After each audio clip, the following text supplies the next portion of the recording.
But this morning I'd like to bring Monterey Robinson, who represents Jamarion Robinson's family, who was killed by a hail of bullets from a federal task force. And we still have not had the information necessary for Mr.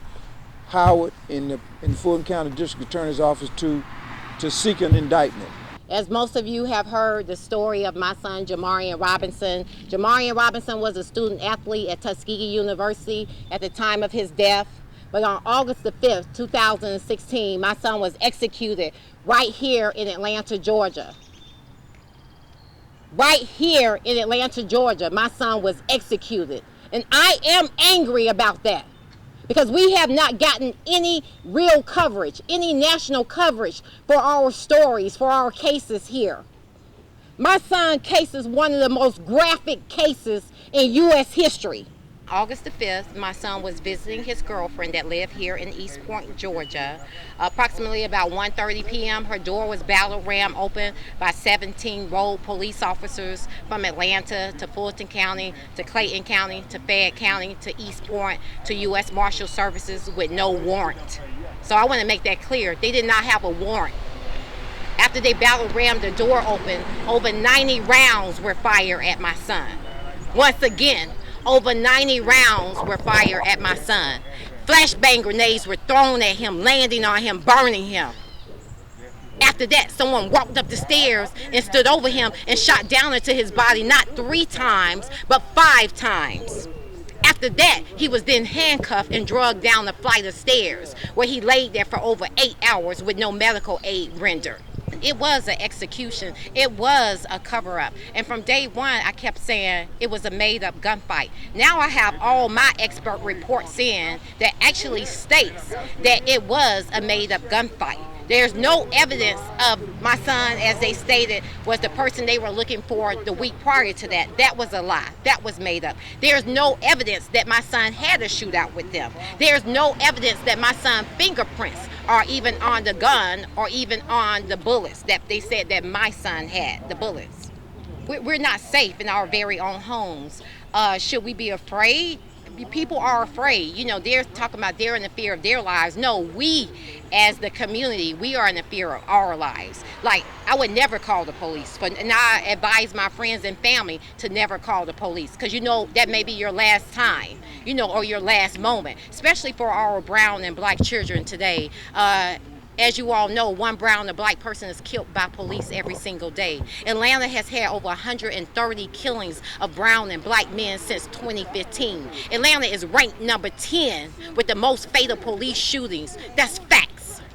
Well, actually, that officer, Willie T. Sauls, I know that name oh so well. He was also actually involved in my son's murder. He was the one who actually handcuffed my son and drug him down the flight of stairs. So he also killed someone in 1995 and in 2012. He was involved in my son's murder as well as the tasing incident. Why is he still on the streets? Why is he still in our community? Why?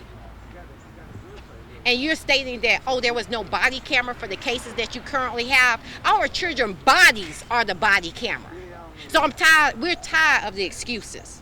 And so what I've started to do, or what we have started to do as the families, we're holding everybody accountable, from the district attorney to our community activists as well as to our community. And that's the reason why we're going to be out on Saturday, to bring awareness to the people here in Georgia, because people are failing to realize that this is not only going on in Minnesota, Chicago. No, it's going on right here in Georgia. There's been so many other cases, not only just Jamarion Robinson. Jamarion Robinson case is the most heinous case in U.S. history.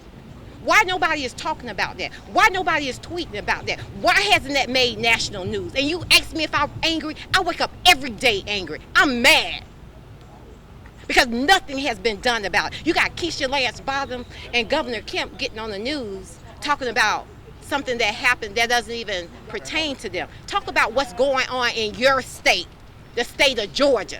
That's what we need to be addressing. The deaths of our brown and black kids here, or shall I say, the execution. Jimmy was killed last year on January 22nd, 2019, off of Martin Luther King in the Allen Hill apartment community. We have yet to receive justice for his death. No officer has been charged. Officer Sun Kim, the shooter, was given the option to resign or be fired. He chose to resign.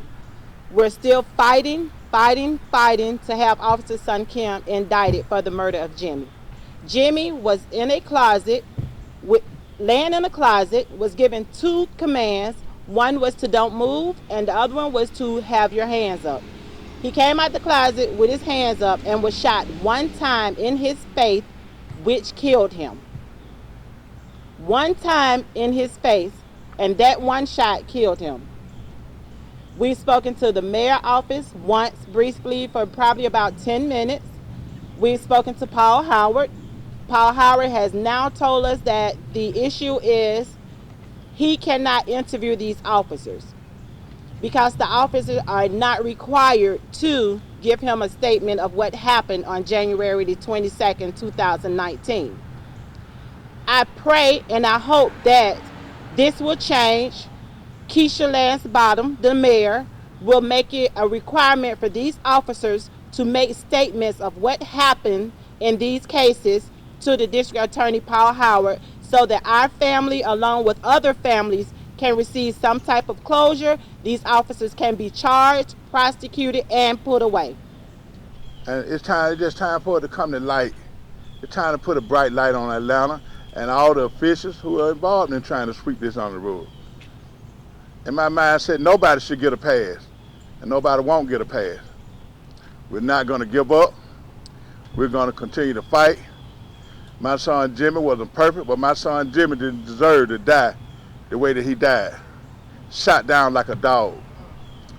It seems to be, even animals, during hunting season, animals have a break. Well, they give animals a break. You can't hunt animals at a certain time of the year. But a black man seems to be hunted and killed by police all through the year. Liberty and justice should be for all, not just some people. Our sons, our daughters, their lives matter. My son Jimmy's life matters. You know, what recently happened in Atlanta with Rayshard Brooks, we stood here and said it was not a one-off. What happened to Ahmaud Arbery, we stood here and said it was not a one-off. What happened to Breonna Taylor, we said it was not a one-off, and George Floyd is not a one-off. But we have a systemic problem in Atlanta, a systemic problem in Georgia with police violence and police brutality. And so we received numerous calls from many of the families to convene a march. And so we are convening a march tomorrow at the C.T. Martin Recreation Center at 1 o'clock. We're calling on every family that has been the victim of police brutality in the state of Georgia, in the city of Atlanta, in Metro Atlanta to come.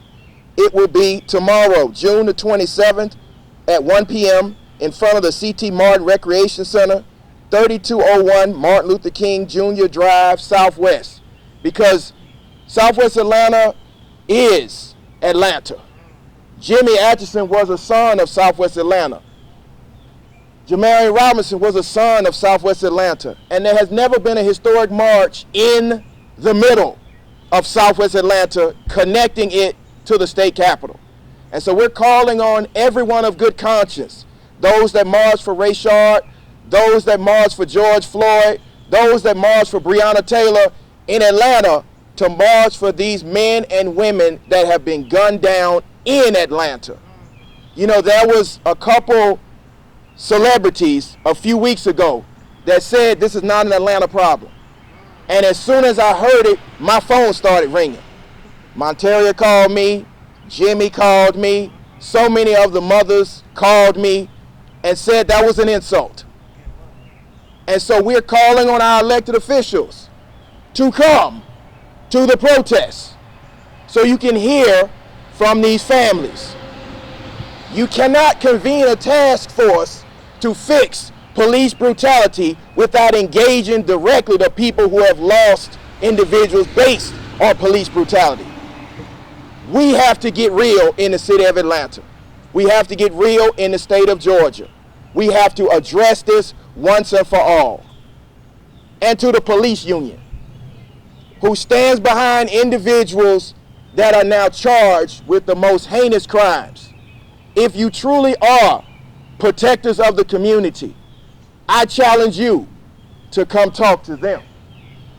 hear their stories. Hear about the 38 cases that have been prosecuted in the Fulton County District Attorney's Office and the 18 current cases, 7 of which are police shootings that ended in death, 14 of which are Atlanta police. And tell me again that this is just a few bad apples. You're watching the MVP TV network.